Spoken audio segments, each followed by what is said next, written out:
Hi, Krista Ellis here again to discuss the honor policy, the assessments for the course, and how to be successful in the course. So the honor policy for the course, let's first talk about completion of the modules. You must complete the modules individually. This is not a team sport. This is you completing each module on your own. You must read all the portions of the module, and you need to complete all the activities, the comprehension checks, homework practice, and additional practice that is included with each module. Make sure that you pay attention to especially the activities. Each of these items is going to earn you points, and that's how you get your point score for each module. When you are completing the activities, you want to be very careful because sometimes they're worth 100 points and it may be graded as all or nothing. So if you miss up or mess up an activity, then you may want to at some point think about redoing the module.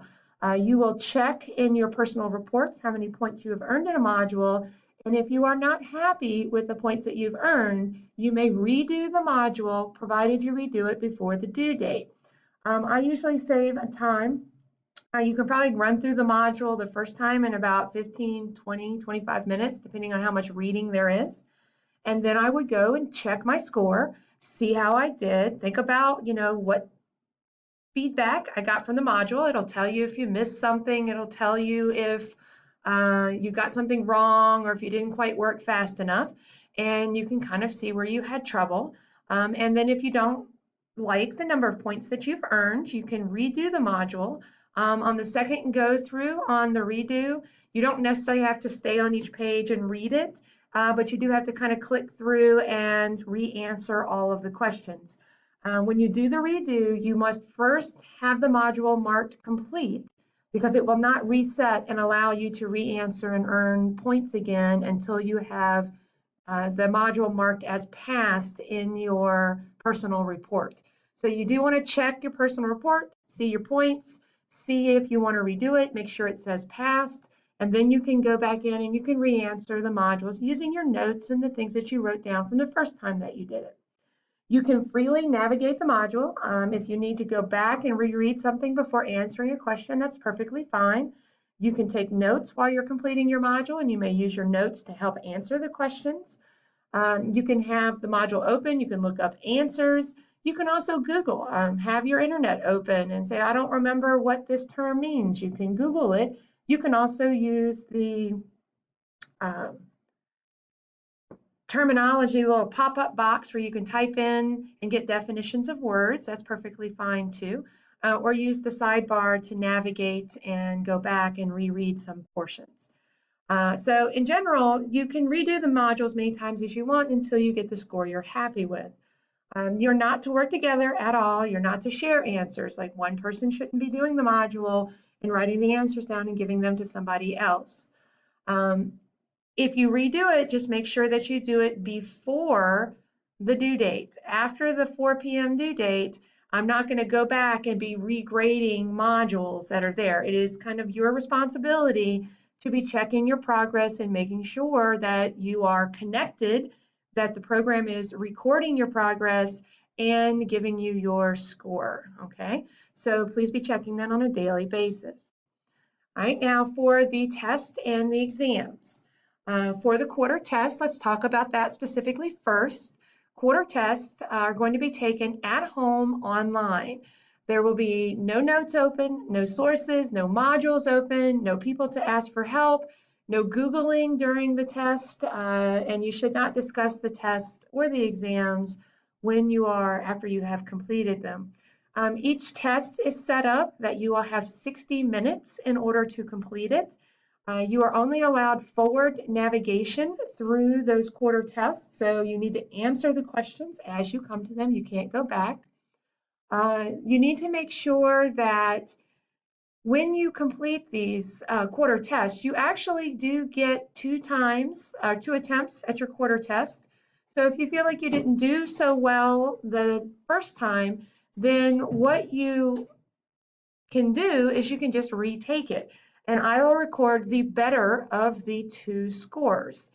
Now, the exams are going to be taken on site. So every student, if you are completing the economics course, you will need to be at Maggie Walker at the designated time. There will be a registration link, which is already set up in its learning, for you to choose what time you would like to take your exam.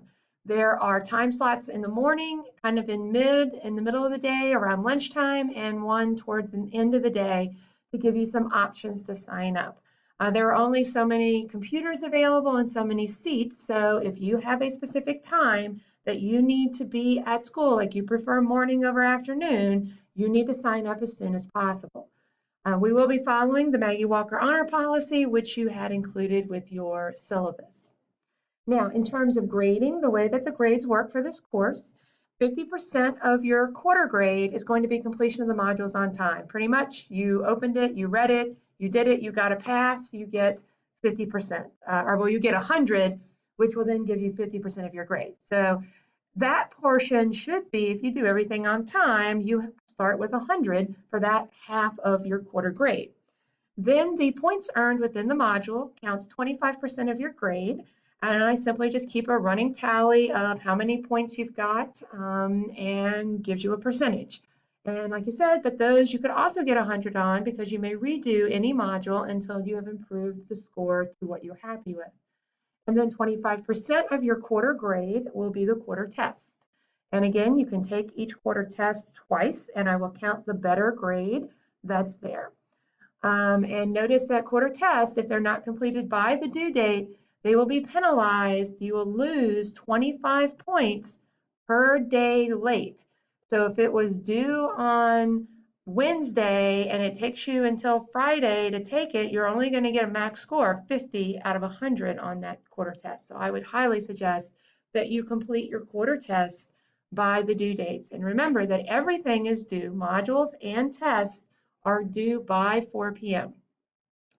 And then, so each quarter, you will have that portion. You'll have modules in economics 1 through, I think, 41 for the first quarter, and then the quarter test for modules 1 through 41.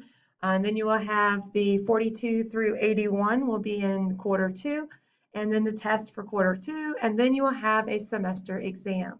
And remember, the semester exam, you must come to Maggie Walker on the day that is published and be present for the exam. Failure to do that will result in a 0 for that exam grade. And your semester grade for the course will be 40% for each quarter and 20% for the exam. Now, and then remember, economics and personal finance, they count as 2 separate courses. The economics has its own Maggie Walker. You get a half credit Maggie Walker credit for that and a half credit for the personal finance. Those of you that are Appomattox Regional Governor's School, I will turn in 2 semester grades for you, and your school may or may not treat them as separate courses. They may combine them together into 1 year grade, but I leave that up to your school. Now, success in the course. How do I get a good grade? Read the modules thoroughly, take careful notes, make sure that you are careful when you answer the questions. Redo them as many times as you need to get the score that you're happy with. You do need to study for quarter tests and exams, especially for the economics. I'll say it's kind of heavy on terms, definitions. So you do want to have kind of a little study guide to help you remember all the different economic terms and definitions. Make sure you read the questions carefully. Make sure that if it says choose which of the following is false, choose which of the following is true. Certain things like that sometimes can trip you up. Make sure you read the question carefully and meet all deadlines. Pretty much 75% of your entire grade is I took everything on time. So that will at least get you a D plus at Maggie Walker. If we go to the 10-point scale, it would get you a C. But then you, depending on how well you do, can then create and get a better grade for your quarter test. All right, that would be it. And we should all be ready to start the course. So go ahead, finish out all your tasks for day 1 and work on the course and have a nice summer while we're doing it.